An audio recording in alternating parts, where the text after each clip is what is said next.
Assalamu alaikum my dear students, welcome to my class. I hope you all are fine and safe and taking good care of yourself and your family members in this pandemic situation of COVID-19. Girls, today we are going to start unit number 4, exponents exercise 4.3. Question number 1, simplify. अच्छा, सबसे पहले 4.3 करने से पहले आपको जो है law के बारे में पता होना चाहिए और फार्मूले के बारे में पता होना चाहिए जो इस वाले क्वेश्चन में इम्प्लीमेंट होगा। ठीक है, जैसे मैंने आपको 4.2 करवाने से पहले प्रोडक्ट लॉ का बताया था, इसी तरह अब जो ये वाली एक्सरसाइज है इसमें क्वोशंट लॉ यूज़ होगा। ठीक है, तो पहले मैं आपको क्वोशंट लॉ के बारे में बता देती हूँ, उसके बाद हम क्वेश्चन स्टार्ट करते हैं। Okay girls, these are the laws of exponent. First one था प्रोडक्ट लॉ जो मैं आपको करवा चुकी हूँ। ठीक है, सेकंड है क्वोशंट लॉ जो कि अब हमने करना है। 4.3 में जो है क्वोशंट लॉ यूज़ हुआ है। और थर्ड वन है पावर लॉ, ये हम बाद में करेंगे। ठीक है, अभी मैं आपको क्वोशंट लॉ के बारे में एक्सप्लेन कर देती हूँ। अच्छा, क्वोशंट लॉ में क्या होता है, जैसे हमने प्रोडक्ट लॉ में किया था सेम उसी तरह है, बेसिस सेम और एक्सपोनेंट डिफरेंट, या बेसिस डिफरेंट और एक्सपोनेंट सेम होंगे। ठीक है, तो अभी मैं आपको लिख के बताती हूँ कि किस तरह से ये हमने करना है। अच्छा, व्हेन बेसिस आर सेम, इसके भी दो ही फार्मूलाज हैं, when bases are same and exponents are different.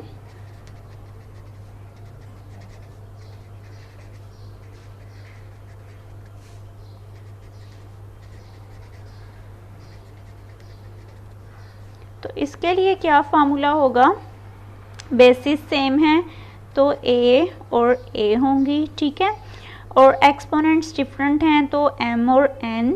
अब क्योंकि क्वोशंट लॉ है, क्वोशंट लॉ में डिवीजन का साइन होता है। ठीक है, जैसे प्रोडक्ट लॉ में सेंटर में मल्टीप्लाई का साइन होता है, क्वोशंट लॉ में यहाँ पे डिवीजन का साइन होता है। आप जब क्वेश्चन करेंगे भी 4.3 में, आप देखेंगे कि हर क्वेश्चन के बिटवीन डिवीजन का साइन है। ठीक है, तो इससे हमें पता चलेगा कि ये क्वोशंट लॉ है। इज इक्वल्स टू, अब बेस को हम आंसर में 1 टाइम लिखेंगे और क्वोशंट लॉ में हम एक्सपोनेंट्स को माइनस कर देते हैं। ठीक है, प्रोडक्ट लॉ में तो हमने m प्लस n किया था ना, यहाँ पे हम लिखेंगे m minus n। Is it clear? अच्छा गर्ल्स, ये फर्स्ट था। अब सेकंड है, व्हेन बेसिस आर डिफरेंट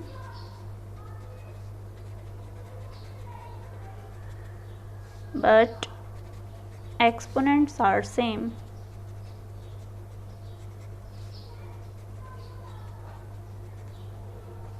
ठीक है, अब यहाँ पे बेसिस डिफरेंट हैं, a और b होंगी, क्वोशंट लॉ है तो डिवीजन का साइन, एक्सपोनेंट सेम है तो n और n आ जाएगा। ठीक है, तो अब जब हम इसको सॉल्व करेंगे तो मैं a डिवाइडेड बाय b को a ओवर b लिखूंगी। ठीक है, प्रोडक्ट लॉ में जब ये दोनों मल्टीप्लाई हो रहे थे तो मैंने a और b इकट्ठा लिख दिया था। ठीक है, अब क्योंकि ये डिवाइड हो रहे हैं तो मैं इसको फ्रैक्शन में लिखूंगी a ओवर b। ठीक है, और एक्सपोनेंट सेम था तो इसको मैंने 1 टाइम लिख दिया है। समझ आ गई है सबको? ये सेम जो है वो प्रोडक्ट लॉ की तरह ही है, बस यहाँ पे जो है एक्सपोनेंट्स माइनस हो रहे हैं और यहाँ पे हमने फ्रैक्शन में इसको लिख दिया और यहाँ डिवीजन का साइन है। ठीक है, बाकी प्रोडक्ट लॉ की तरह ही है ये formula. Is it clear? Okay girls, now come to the exercise. Question number 1, simplify. अच्छा, अब फर्स्ट क्वेश्चन है 2 एक्सपोनेंट 7 डिवाइडेड बाय 2 एक्सपोनेंट 2। अब ये भी क्वोशंट लॉ का क्वेश्चन है और इसमें बेसिस सेम है और एक्सपोनेंट्स डिफरेंट हैं। तो सबसे पहले हम यहाँ पे फॉर्मूला लिखेंगे। ठीक है, बेसिस सेम है, एक्सपोनेंट्स डिफरेंट हैं और क्वोशंट लॉ है तो डिवाइड का साइन। बच्चे यहाँ पे मिस्टेक करते हैं, मल्टीप्लाई लगा देते हैं। ठीक है, तो आपने याद रखना है क्वोशंट लॉ है तो डिवीजन का साइन आएगा और एक्सपोनेंट्स माइनस होंगे। अब बेस को मैं 1 टाइम लिखूंगी और एक्सपोनेंट m माइनस n हो जाएंगे। ठीक है, अब हम इसको सॉल्व करते हैं। 2 एक्सपोनेंट 7 माइनस 2 करेंगे अब हम इसको। ठीक है, डिवीजन का साइन है क्योंकि, और फार्मूले के अकॉर्डिंग यहाँ पे हमने बेस को 1 टाइम लिखना था और एक्सपोनेंट्स को माइनस करना था। तो यहाँ पे भी मैंने बेस को 1 टाइम लिखा है और एक्सपोनेंट्स को माइनस कर दिया है। तो मेरे पास क्या आ गया, 2 exponent 5। This is the answer. Is it clear? Okay, let's do third part of question number 1. 3 exponent 4 divided by 5 exponent 4. Basis different हैं और एक्सपोनेंट सेम है, तो फार्मूला कौन सा लगेगा यहाँ पे? बेसिस डिफरेंट हैं, एक्सपोनेंट सेम है, कोशेंट लॉ है, डिवीजन का साइन, और यहाँ पे लिखेंगे a/b और एक्सपोनेंट n। अब हमने इसके अकॉर्डिंग इसको सॉल्व करना है, ठीक है। तो मैं लिखूँगी 3/5, ठीक है, 3/5 लिख दिया, इसको मैंने फ्रैक्शन की फॉर्म में लिख दिया क्योंकि बेसिस डिफरेंट थी। अब एक्सपोनेंट सेम है तो एक्सपोनेंट 1 टाइम आ जाएगा। This is the answer, simple. अब हम 6 पार्ट करने लगे हैं, b exponent p divided by b exponent q। अच्छा, फार्मूला लिख लेते हैं पहले। बेसिस सेम है a और a, एक्सपोनेंट डिफरेंट है m और n, कोशेंट लॉ है डिवाइड का साइन a m - n, ठीक है। अच्छा, अब यहाँ पे हमने b को 1 टाइम लिखना है और p - q लिख देना है, सिंपल, ठीक है। अब हम इनको माइनस तो कर नहीं सकते क्योंकि ये नंबर्स नहीं है, अल्फ़ाबेट्स हैं, तो ये हमारा आंसर है। Is it clear? Okay girls, let's do 10th part of question number 1। -3/10 exponent 17 divided by -3/10 exponent 8। Basis same है, एक्सपोनेंट्स डिफरेंट हैं। अब यहाँ पे हमारे पास क्वेश्चन फ्रैक्शन में आ गया, तो ये कोई इशू नहीं है, फ्रैक्शन में हो या सिंपल वैल्यू हो, इसका जो है कोई मसला नहीं है, ठीक है। बिल्कुल उसी तरह ही आपने करना है। a exponent m divided by a exponent n is equals to a exponent m - n, ठीक है। अच्छा, अब हम इसको सॉल्व करते हैं। -3/10 को मैं 1 टाइम लिखूँगी और 17 में से मैंने माइनस कर दिया है 8, ठीक है। तो क्या आएगा, 17 में से 8 माइनस किए, हमारे पास आ जाएगा 9। तो हमारे पास आंसर क्या आया है, -3/10 एक्सपोनेंट 9, ठीक है। अच्छा गर्ल्स, अब मैं आपको 12th पार्ट करवाने लगी हूँ। अब हमारे पास क्वेश्चन है p/q exponent 23 divided by p/q exponent. अच्छा, इसका कोई एक्सपोनेंट गिवन नहीं है, तो मैंने आपको लास्ट टाइम बताया था अगर एक्सपोनेंट गिवन ना हो तो उसका मतलब है उसका एक्सपोनेंट 1 है, ठीक है। तो हम इसको किस तरह से लिखेंगे, p/q एक्सपोनेंट 23।